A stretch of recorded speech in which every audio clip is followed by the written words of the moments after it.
Wait lang. Sobrang init po today.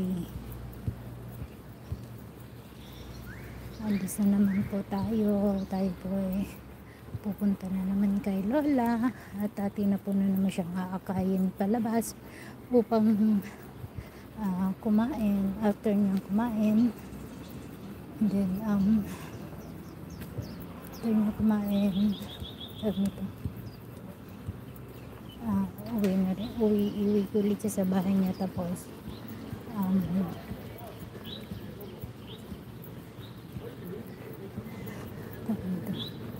iwi ko siya sa bahay niya. Tapos uwi na rin ako ulit at tayo ngayon sa bahay. Ako hindi pa po natatapos magtrabaho sa bahay ni amo. Sa totoo lang, ayaw ko yung talaga labas ng labas, lalo nga dito kainit. Oh my goodness,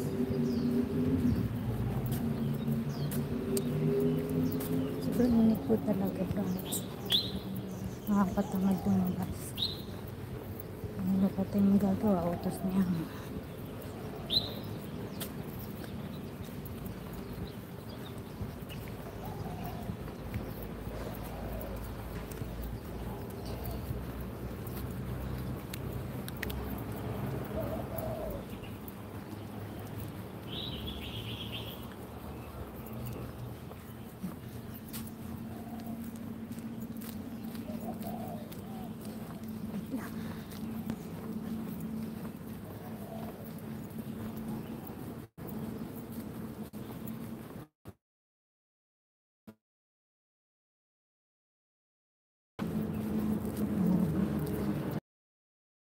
Sobrang init, guys.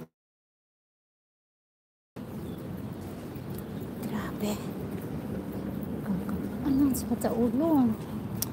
Kaya kagabi nang umuwi ako, maaga talaga ako natulog, promise. Kasi sakit talaga ng ulo ko, guys. Sakit ng ulo ko kagabi. Sobra. Daming bulaklak ng mangga. Hindi ko lang mangga ba to? Ay, hindi. Ay, ewan ko, dami yung bulaklak ko. Punong-puno siya yung bulaklak. Ito rin po, oh. So cute. Bulaklak din po yan lahat. Yan. Yung kulay niyan.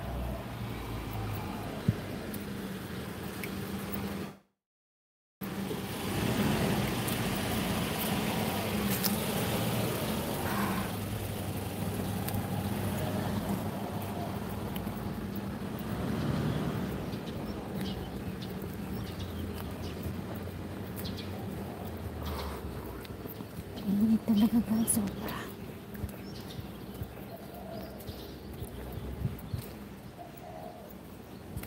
Layo yung lakad ko, no? Mula dun sa amin. So, pag mahina ka maglakad, 15 minutes. Mula dun sa amin hanggang dito sa paglabas. Ngayon na ako maglakad. Lalo na ang sakit pa sa ulo. Grabe. Ang ganitong init, guys. Sobrang nakakasakit ng ulo.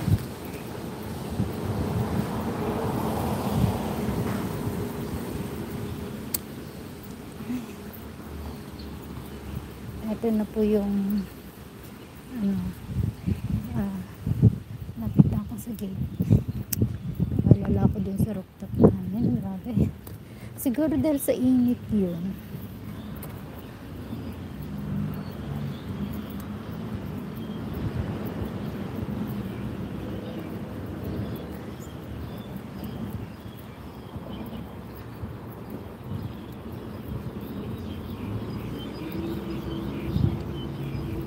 Ito na po yung gate namin. Ako na po palabas.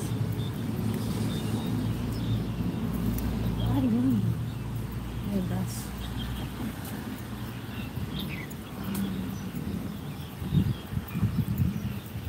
Thank you.